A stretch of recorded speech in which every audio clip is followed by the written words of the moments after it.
have a very special guest joining us, Gary Goldberg.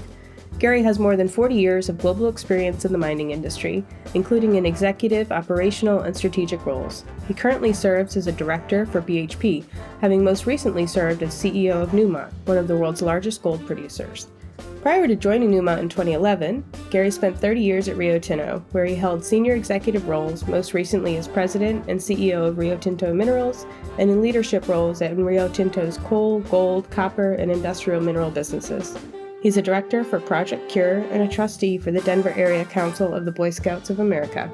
Thanks again for joining us on The Rocks. If you like what you hear and want to catch up on past conversations, please make sure to subscribe. Now let's dive in.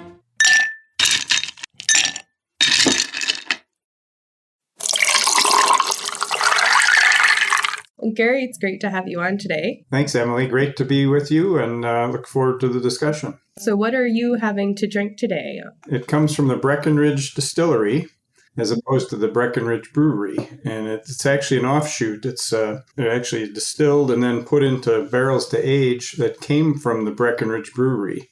And it's called Sexy Motor Oil. Oh. That is a great name. Not a fancy label because it's just so much complexity with the beverage. So this will actually be the first time I've tried it, although the bottle looks particularly empty. I borrowed this from my son-in-law when I told him I needed to have one of his fancy bourbons. So looking forward to sampling it when we get to that stage. Good. So awesome. In your career, how you've focused a lot on safety and safety culture at each of the companies that you've worked at, and really how that has a lot of impact on business operations and profitability and company culture at large. So I wonder if you'd speak to that a little bit for our listeners who might not be familiar with our industry's really tight focus now on safety, though it hasn't always been that way. No, exactly. I think it's changed a lot during my career. I've been in mining for 40 years, and when I started out in 1981 at Kennecott, there was some focus to a degree. No one wanted to see anybody get hurt, but there just wasn't the emphasis in terms of the approach to understanding the critical risks and how you manage those with people. And it's fortunately changed dramatically over the course of my career. I worked 30 years with Rio Tinto, and I watched, Rio really got a change. The wake up was when a very tragic accident happened at Lusenack, a mine in Austria, where there was a collapse and there was a miner trapped, and then the rescue team went in, and then there was an inundation and all the rescuers passed away. And one of those sort of industry type wake up calls that we need to do something different.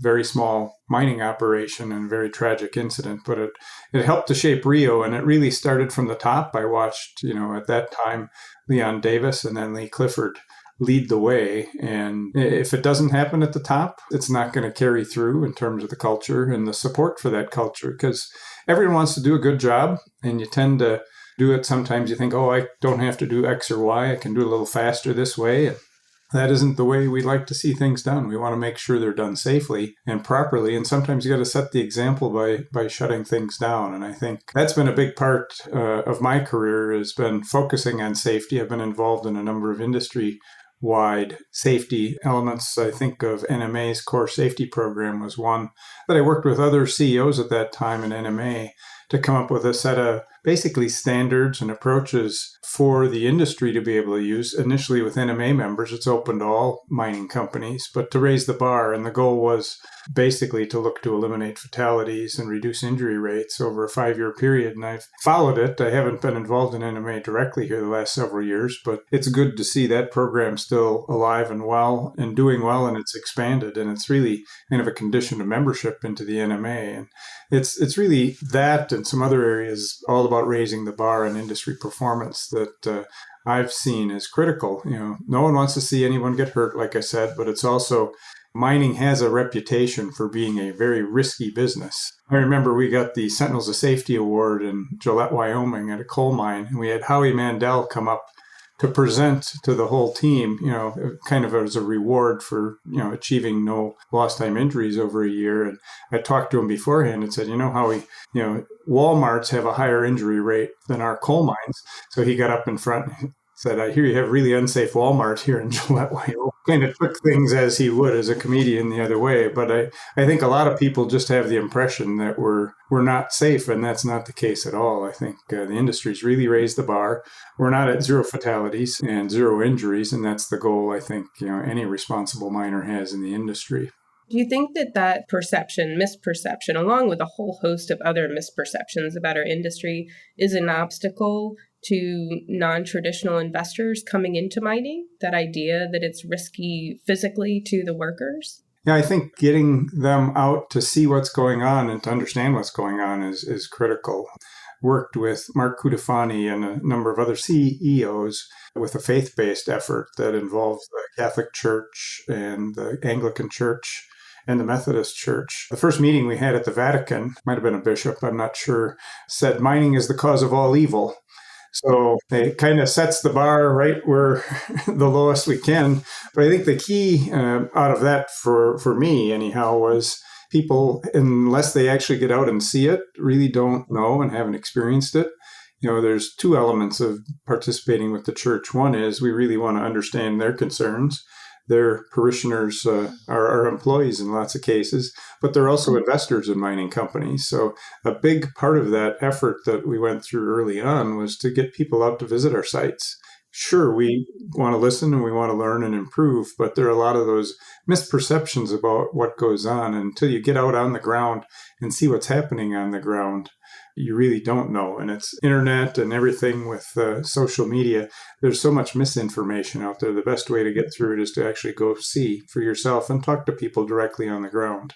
Even the conference starts with like a safety minute. It's really interesting. It permeates every part of the industry, even office meetings.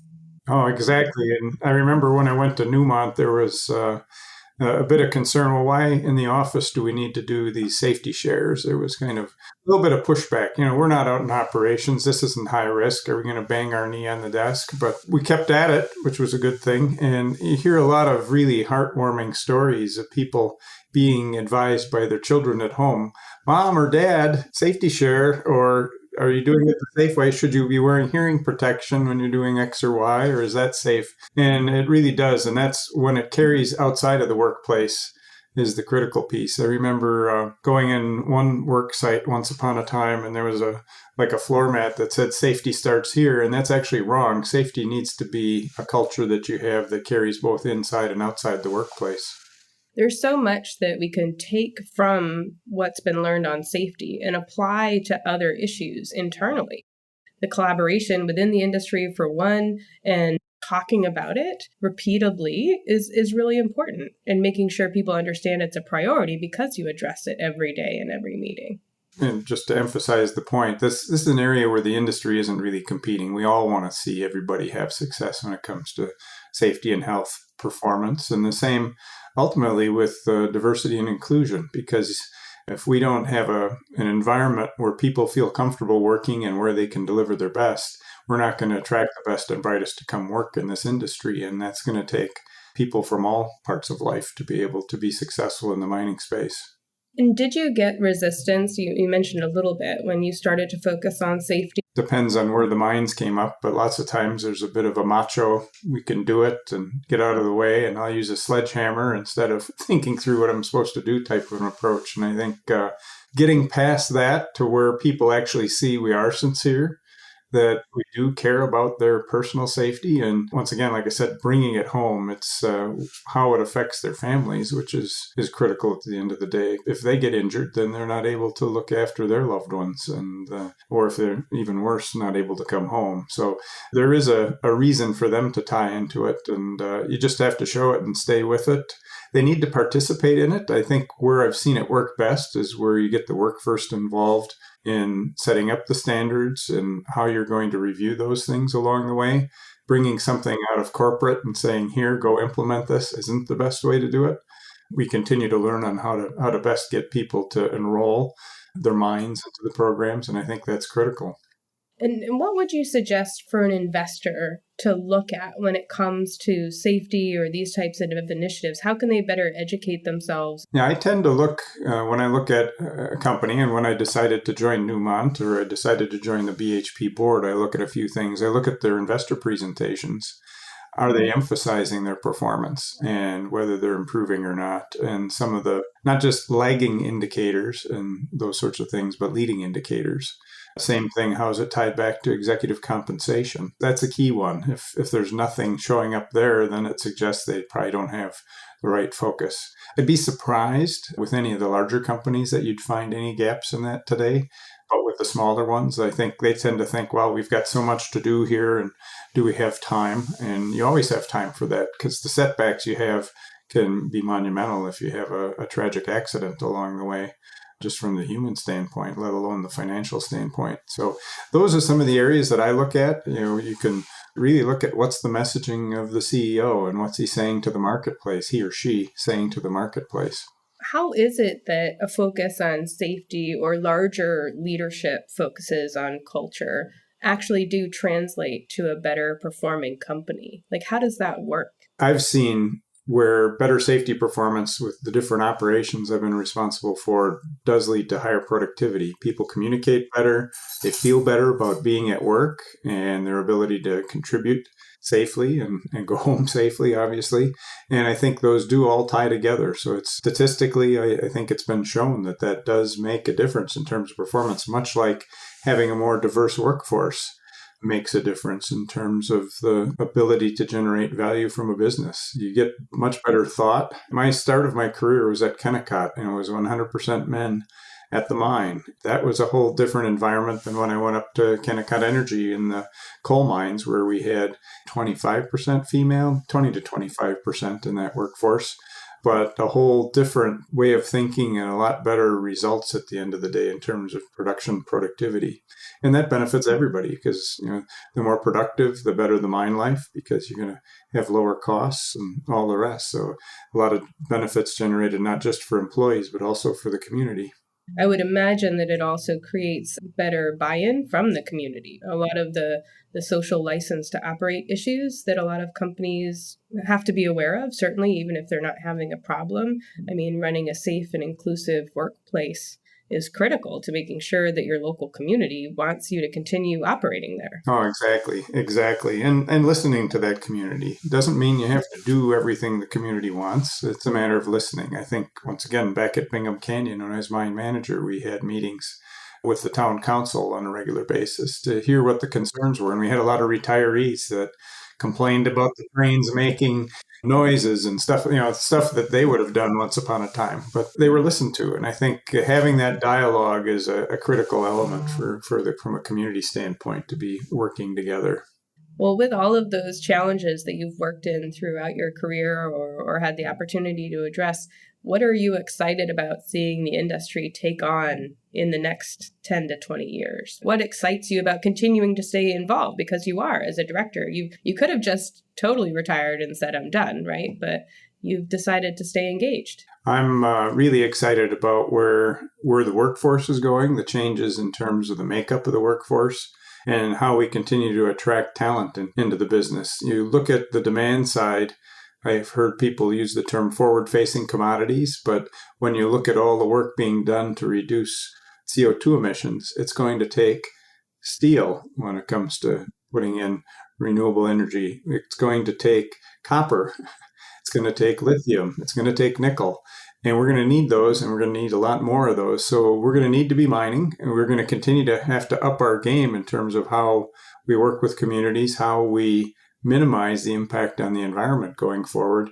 And to me, just having watched those changes over the last several decades, I'm excited to see what can happen as the next generation comes in with their ideas and thoughts and how to continue to build off maybe not a perfect foundation by any means, but one that's moving in the right direction in terms of all those ESG type related factors. And it's going to be critical. One issue with one company somewhere in a different part of the world instantly can become an issue for the whole industry.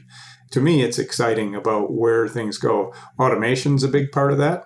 and we're making good progress in different areas there. We use a lot of technology in the mining space, and I think that might surprise a lot of non-miners, even some miners. And you look, we're out there on the cutting edge in terms of technology in many places and how we operate. But we don't go out and toot our horn. We get on with it. I do think there's some competitive advantage to that we try to at least be out there in front of the others, which we all try to do, because at the end of the day, it's about beating the competition too, as we supply the resources the world needs in a safe and responsible manner. I haven't been in the industry certainly as long as you have, but it's the first time in my career where even just in the general news, you see references to critical minerals and the commodity supply chain and where are companies getting the minerals and metals that they need for really even just consumer products like iPhones and electric vehicles. It's the first time I've seen companies like Tesla and Apple and Samsung doing a little bit of vertical integration or collaborative partnerships with mining companies on material that's really critical to their products. And to me, that seems to be a big change. To my knowledge, we haven't gone through that before as an industry. It seems to be really new and an exciting time for us to kind of assert our importance to the global economy and where we're going in the next 10 to 20 years. No, exactly. I think there's been some efforts on responsible sourcing. I know the gold industry did that, kind of following the diamond industry's lead in that regard. Copper has a similar set of programs that they follow. And I think those are good approaches, but it's ultimately, once the consumer of our products understands how critical they are, that might help to educate the ultimate consumer of our products as they go further down the value chain. Because a lot of people just don't know where things come from and how much it depends on mining to get done. The simple slogan we've all heard is, if it's not mined or farmed, it's mined. And that's still true today. I don't think that's come up any differently in terms of producing products. So helping to educate people, and that gets back right down to what they're learning in school and what's important. I remember we lived in Gillette, Wyoming, and my daughter brought home her homework one time, and the answer to mining blank destroys the environment, and it was coal. Gillette, Wyoming, by the way, it used to be, and probably still is, one of the largest coal-producing regions in the U.S. How people are being educated is an important part, and one that the mining industry needs to pay more attention to in terms of how we get that word out. I think some efforts go on there, but it's one we're going to have to continue to work. Get teachers educated, I know, is another big focus. And I say educated, I mean just get them exposed, much like I mentioned the example with the church, getting people out there, but also listening and understanding what are their perceptions and what do we need to do better along the way as an industry. Yeah, I think it's so critical because I see with my daughter who's 6, she and all of her little friends, and they do go to a STEM-focused school, shout out to Somerset, but they love rock, right? I mean, like they all, at this age, it's amazing how many of them have these little rock collections, right? And they're fascinated by it. And all kids love to dig and smash things, right? I mean, that's the building block of our industry, right? Breaking big rocks into small rocks. And it's interesting to me, even watching TV shows, and those of you who are frequent listeners in the podcast, I've mentioned this a few times, but you see lots of cartoons and shows around, for example, the construction industry. I mean, you've always got like a dog that's got the construction hat and they're building things, and it's so similar to what we do in our industry, and yet you don't see those characters present in that kind of early educational media that I do think there's a really unique opportunity to get in at that very young age where there's a natural interest in the building blocks of what we need in our industry and just increase the awareness and giving them the tools to kind of support that in the schools. That's exactly right. I remember one survey, where does electricity come from? And a lot of people point to the outlet on the wall and don't realize all the things that go into getting it to there. It's exciting about where the industry can actually help deliver and make a difference in improving the environment for the world going forward. I wonder, to take it to a bit of a macro level, Gary, so why do you think it is then that the market, in quotes, doesn't tend to appreciate mining companies as much as perhaps it should, given how fundamental mining is to basically every other part of the economy? Mm-hmm. You got to step back and take a look at how the industry has delivered. It's tended to overinvest when prices go up and underinvest both in their infrastructure and their people when times go down. So being a cyclical industry, we haven't done necessarily a good job of trying to smooth that element of it out. That ends up hurting returns. Ultimately, that's investors are looking obviously for good, responsible, sustainable returns, but also if it hasn't delivered, you've got to earn the trust. I know that's part of what I walked into, coming into the gold space right as gold prices were peaking back in 2011, then watching the prices plummet. And a lot that had been, chasing growth rather than looking at what's the responsible thing to do for the long term in terms of looking after, obviously, the resource and getting the most out of it, but also not over-investing, maintaining dividends and proper dividends. I think the industry's moved a long ways on that, but I've also seen the industry become a little short-sighted and forgetful. People tend to need to live through things before it really leaves an impression. And I started my career at Kennecott in 1981, as I said. Copper prices instantly dropped to about 50 cents a pound, and Kennecott went from 7,000 employees in 1981 to 90 in 1985 as we shut everything down at Utah Copper. For me, that left a real strong mark about making sure the business is in place to thrive through the cycle, up and down. And not everyone's had that experience, but you can see as an investor in copper back then, you wouldn't have been too happy about things in 1985. That's what the industry needs to do, is be thinking longer term.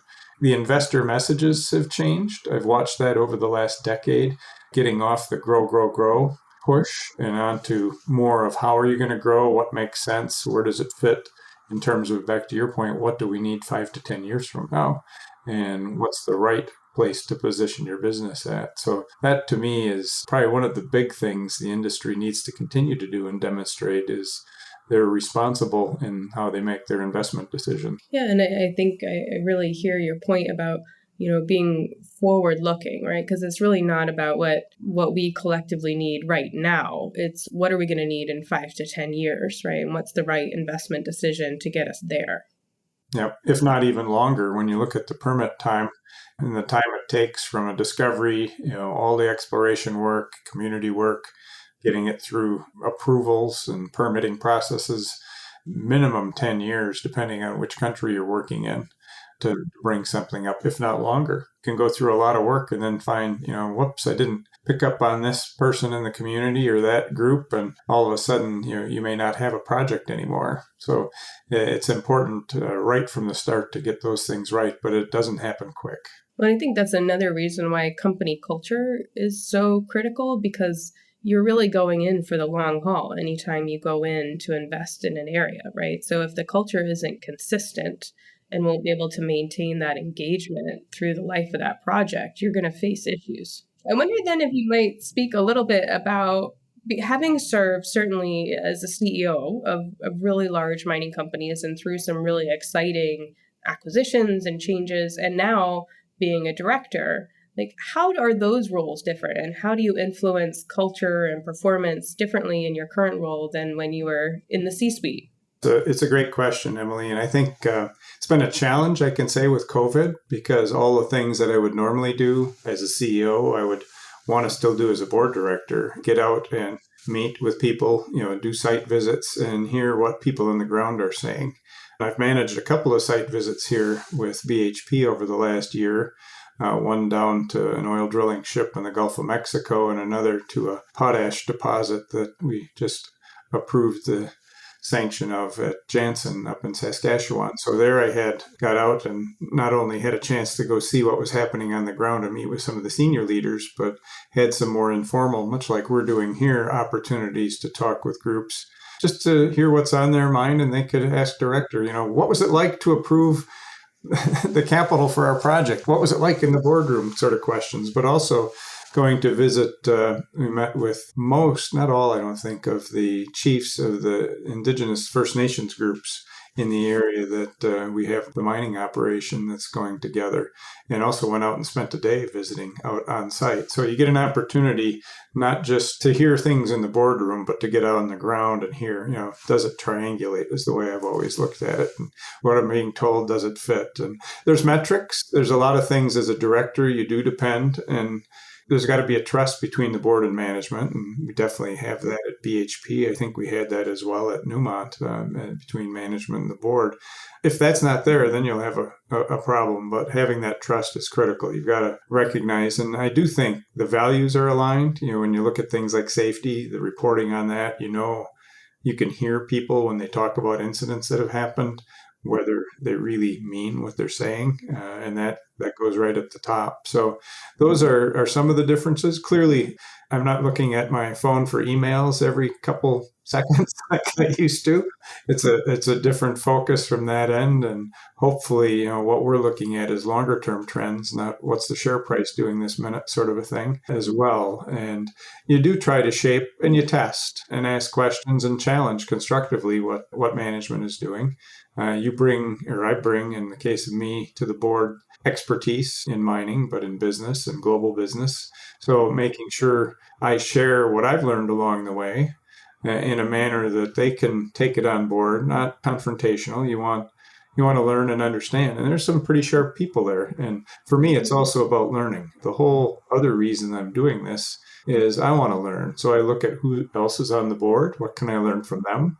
They have different ways of asking questions and looking at the challenges. So likewise, what can I learn from the leadership team and from the group overall? So it's a continuous learning. And if I wasn't doing that, I probably wouldn't be signing up to do that sort of a exercise in being a board director. Anything that surprised you about your new role?